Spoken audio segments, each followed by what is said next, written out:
Selamat pagi, sore, dan malam Bunisita dan teman-teman semuanya. Perkenalkan, saya Surani Perwita Menteri Putri sebagai presenter di kelompok 7 ini dengan NIM 202114103, kemudian ada penyusunnya yaitu Tabita Dewi Nastiti dengan NIM 202114123, dan ada ketiga anggota kami yaitu Deandra Melati Putri 202114134, kemudian ada Alexandra Fonda Patricia 202114139, dan yang terakhir adalah Melisa Yuliana Sari dengan NIM 202114120. Nah, di pertemuan kali ini kami akan membahas terkait kasus pelanggaran UU ITE yang berkaitan dengan kasusnya Adam Denny. Nah, kenapa kami mengangkat ini? Karena di zaman yang semakin maju ini, teknologi sudah berkembang secara pesat. Penggunaan komputer dan aplikasi digital lainnya juga sudah menjadi hal yang sangat wajar, baik itu di kalangan pemerintah maupun di masyarakat. Nah, untuk mengatur supaya teknologi ini dapat berjalan dan memberikan manfaat positif yang baik, maka perlu adanya aturan terkait penggunaan komputer dan berbagai media di dalamnya kan. Untuk mengatasi permasalahan-permasalahan tersebut, maka diperlukan juga adanya sinergi antara masyarakat dan juga pemerintah. Di samping itu, perlu juga adanya peran regulasi pemerintah dan juga regulasi mandiri, terutama di bagian komputer dan juga media di dalamnya. Nah, kasus yang kami bahas ini itu membicarakan tentang salah satu permasalahan yang berhubungan dengan penggunaan komputer, yakni adanya pelanggaran UU ITE pasal 48 ayat 3 JO pasal 32 ayat 3 UU nomor 11 tahun 2008 yang diubah dan ditambah dengan UU nomor 19 tahun 2016 JO pasal 55 ayat 1 ke 1 KUHP. Kasus ini tuh kan dilakukan secara sengaja dengan menyebarkan data pribadi dari Komisi 3 DPR fraksi Partai Nasdem, yaitu Ahmad Sahroni, yang dilatar belakangi dengan untuk mempermudah transaksi pembelian 2 unit sepeda senilai ratusan juta milik Sahroni tersebut. Namun, vonis hukuman yang dijatuhi oleh pengadilan negeri itu dinilai lebih rendah kan dibanding dengan tuntutan jaksa penuntut umum yang menuntut 8 tahun penjara. Nah, majelis hukum ini kan menjelaskan bahwa Adam itu mendapat keringanan hukuman karena telah bersikap sopan, menyesali perbuatannya, belum pernah dihukum, menjadi tulang punggung keluarga dan juga berterus terang dalam bersaksi di dalam persidangan. Nah, kemudian yang kedua, ini tuh adalah kasus pelanggaran yang UU Informasi dan Transaksi Elektronik dilakukan itu oleh salah satu pengguna media sosial Instagram, yaitu Adam Denny, yang mana ia tuh menyebarkan data pribadi anggota Komisi 3 DPR fraksi Partai Nasdem, yaitu Ahmad Sahroni. Selain itu, juga terdapat Nimade Dwita Anggari yang menjadi terdakwa lainnya dalam kasus transaksi pembelian sepeda yang nilainya itu ratusan juta. Nah, pembelian sepeda ini tuh semuanya adalah milik dari Sahroni. Kemudian yang ketiga adalah media elektronik sebagai tempat terjadinya pelanggaran UU ITE. Nah, kenapa begitu? Karena pelanggaran UU ITE itu berupa pelanggaran pada informasi elektronik kan. Kemudian pada pesatnya perkembangan teknologi yang ada saat ini, pelanggaran UU ITE itu banyak ditemukan pada media sosial yang diakses melalui perangkat elektronik handphone tentunya. Nah, dalam kasusnya Adam Denny ini itu berawal dari dokumen yang diunggah pada akun pribadinya di media sosial Instagram. Dokumen ini tuh adalah data pribadi dari Ahmad Sahroni yang diunggah tanpa izin dan disertai dengan nada ancaman.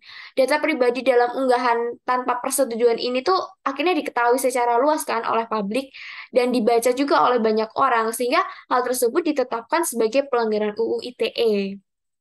Oke, kemudian selanjutnya adalah, nah, wait. Kronologis kejadian pelanggaran UU ITE. Jadi, Adam Denny itu kan dilaporkan oleh Ahmad Sahroni pada 27 Januari 2022 dengan bukti bahwa dokumen pribadi milik Ahmad Sahroni telah diunggah tanpa persetujuannya, sehingga Adam itu ditangkap dan dijadikan tersangka kejahatan cyber dengan pelanggaran UU ITE pada tanggal 1 Februari 2022.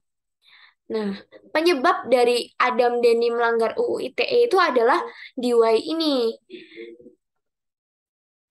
adanya unsur kesengajaan. Jadi latar belakang penyebaran data pribadi dari Ahmad Sahroni ini bisa kesebar itu karena adanya kesengajaan untuk bisa mempermudah transaksi pembelian 2 unit sepeda yang senilai ratusan juta milik dari Sahroni itu melalui akun Instagramnya Adam Denny, yaitu @AdamDenny GRK, yang mana pembelian sepeda itu juga dilakukan juga oleh Sahroni kepada terdakwa lainnya dalam perkara ini tuh yang bernama Nimade Dwita Anggari. Nah, gimana sih penanganan kasus pelanggaran UU ITE oleh Adam Denny ini? Jadi, kasus Adam Denny ini kan menarik perhatian publik nih, terlebih munculnya nama Ahmad Sahroni sebagai Wakil Ketua Komisi 3 DPR RI. Ahmad Sahroni kan pasti dalam perkara besar dong, sebagaimana diketahui juga kan oleh publik bahwa Komisi 3 ini kan bertanggung jawab pada bidang tugas hukum, HAM, dan juga keamanan. Yang tak lain juga ada Polri juga di dalamnya itu kan.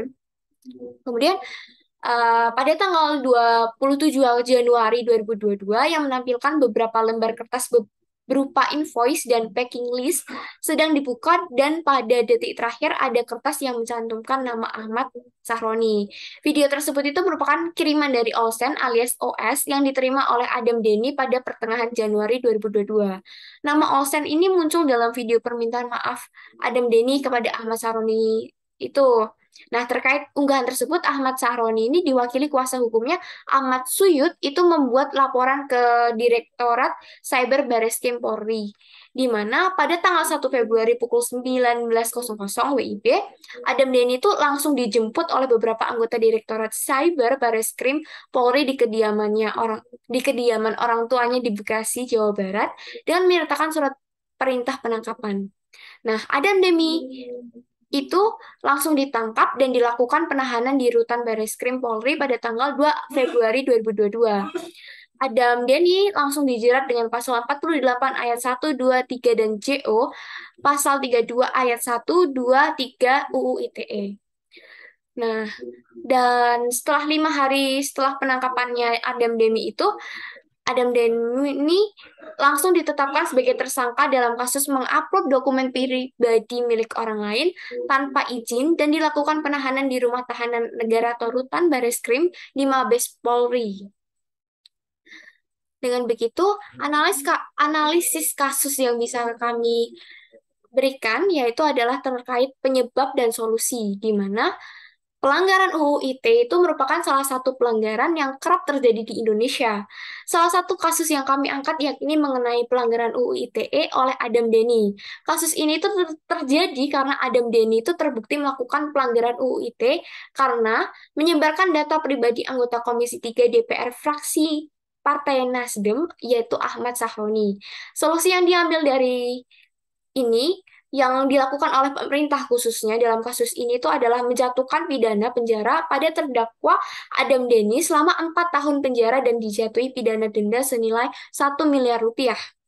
Menurut kelompok kami, solusi yang diambil oleh pemerintah itu sudah cukup baik karena berdasarkan kasus tersebut, Adam Denny memang terbukti bersalah dan juga sudah mengakui perbuatannya. Pemerintah pun juga sudah berusaha untuk terus memperbarui UU ITE agar penggunaannya juga lebih tepat sasaran.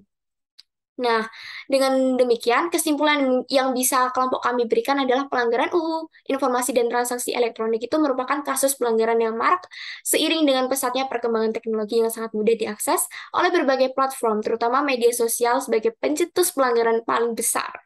Salah satu contoh kasus yang dialami oleh Ahmad Saroni sebagai selaku korban yang data diri pribadinya itu telah disebarluaskan tanpa izin dan disertai ancaman. Nah, dengan adanya kasus yang terjadi seperti ini, yang berupa penyebarluasan informasi pribadi tanpa persetujuan itu berarti pelakunya harus segera ditangkap dan diberikan hukuman yang sesuai dengan undang-undang. Nah, dengan begitu, tindakan penangkapan Adam Denny ini itu merupakan salah satu perwujudan dari adanya perlindungan ITE yang tertulis di dalam hukum yang undang-undang. Demikian presentasi dari kelompok kami. Terima kasih.